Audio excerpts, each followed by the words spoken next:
G'day all, what a wet and wild night of rain that was. With downpours lasting hours, I wasn't able to get out the car much.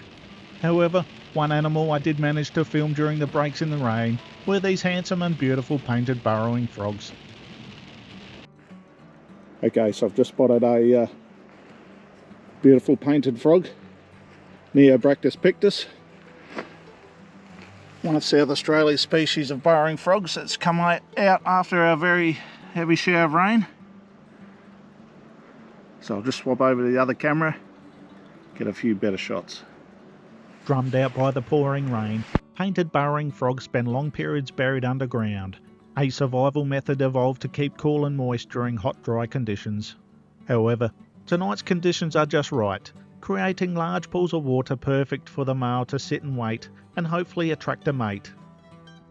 But the odds will be stacked against these frogs, with many pools of water not lasting the distance, drying quicker than the eggs have time to hatch, and the tadpoles metamorphosize into frogs. Under pressure due to habitat loss, the painted burrowing frog is an uncommon species. A pair of Australian shelducks, coming in from their expedition out from sea. Found in all water types, these ducks are widespread throughout the Yorke Peninsula. Hard to see from a distance, but Australian shelducks have a dark green head and upper neck area. These are strikingly coloured ducks, with a standout feature being their chestnut coloured lower neck and chest area. Normally found in large flocks outside of breeding season, this pair has separated to breed. Normally nesting in tree hollows, however, with sizable tree hollows virtually non-existent on the Yorke Peninsula, this pair will settle to incubate a clutch of eggs in a dark secluded rock crevice or under a bush away from prying eyes.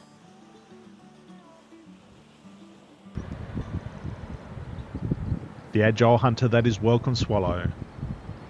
A bird that flutters, swoops and dives gracefully through the air, catching its prey on the wing.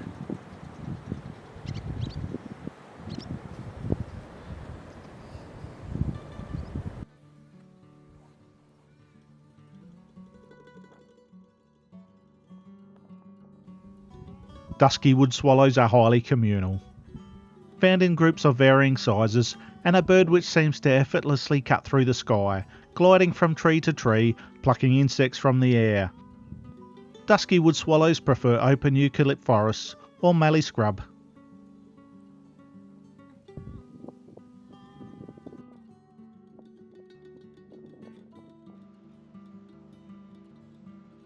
Waiting patiently is something I spend a lot of time doing, waiting in anticipation and excitement of what will come by next. I just wish I had eyes in the back of my head sometimes.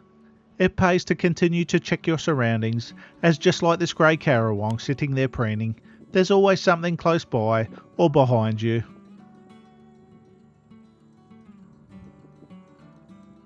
It also pays to expect the unexpected, as just like these white-browed scrub wrens, 1 minute they're there, and before you can focus they're gone.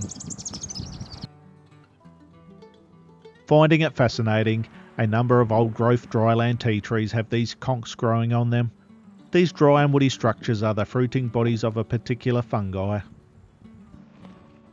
Walking is something I do a lot when looking for wildlife, and as you can see, the overnight heavy rains have left the field saturated. Their loud deep honking has led me to this windswept field, where this pair of shelducks are feeding. It's a swampy area where they are feeding on grasses and insects, sharing the vast open spaces with these masked lapwings.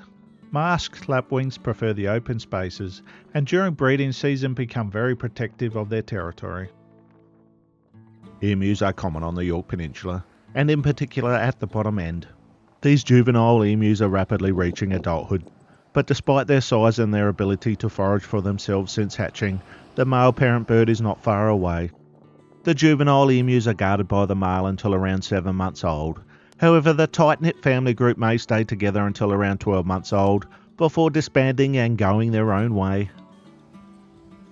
On the way back to the Caro Rainbow, hopefully a good sign and brings me luck.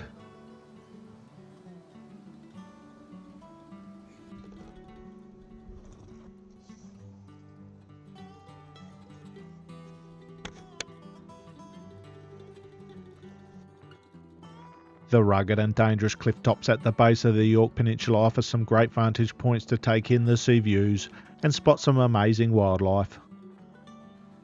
A pair of Pacific gulls. Pacific gulls are the largest of the Australian gull species. This pair has found something worthwhile, making an effort to ensure it doesn't sink out of reach.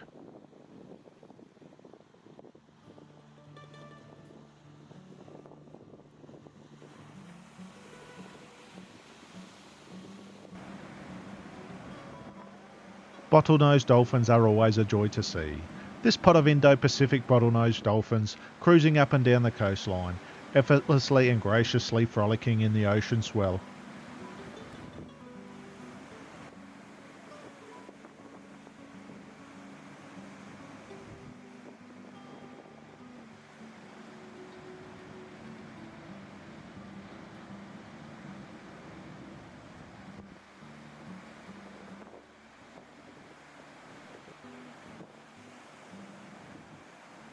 With a name not representing its colours, this striking purple rock crab. Yes, that's right, an orange purple rock crab, or should I say an orange variant of the purple rock crab. With their strong vice-like grip anchoring these crabs to the sharp rocks, the constant surge of the ocean has no impact on the crab, while it forages on algae. I'm always amazed at how nature can produce some amazingly coloured irises of the eye, and this impressive black raven is another perfect example. Its glowing white iris in contrast to its glossy black plumage shimmering in the sunlight. Busily gathering material to construct a nest somewhere in the safety of the cliff tops. Where there is ocean there is silver gulls. With mottled brown wing feathers, the juvenile hasn't yet learnt the pecking order and is soon put in place by the adult bird.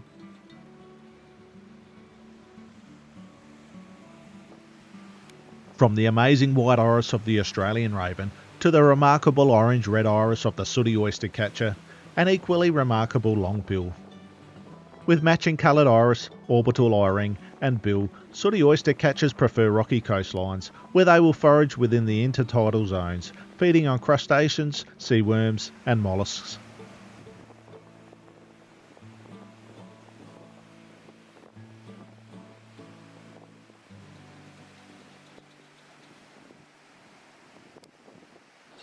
With its pink and grey, the galah is easily identifiable, an Australian species of cockatoo found across the entire Australian continent.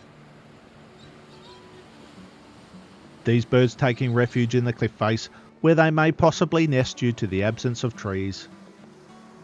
One could not think of any better real estate due to the expansive sea views.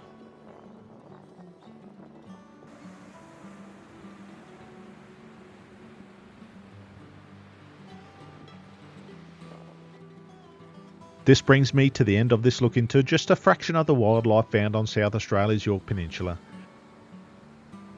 This video is part 3, so if you can, check out my other videos on the wildlife of South Australia's Yorke Peninsula. And if you like this video, give it a thumbs up and subscribe if you like to see more nature-based videos. Thanks for watching.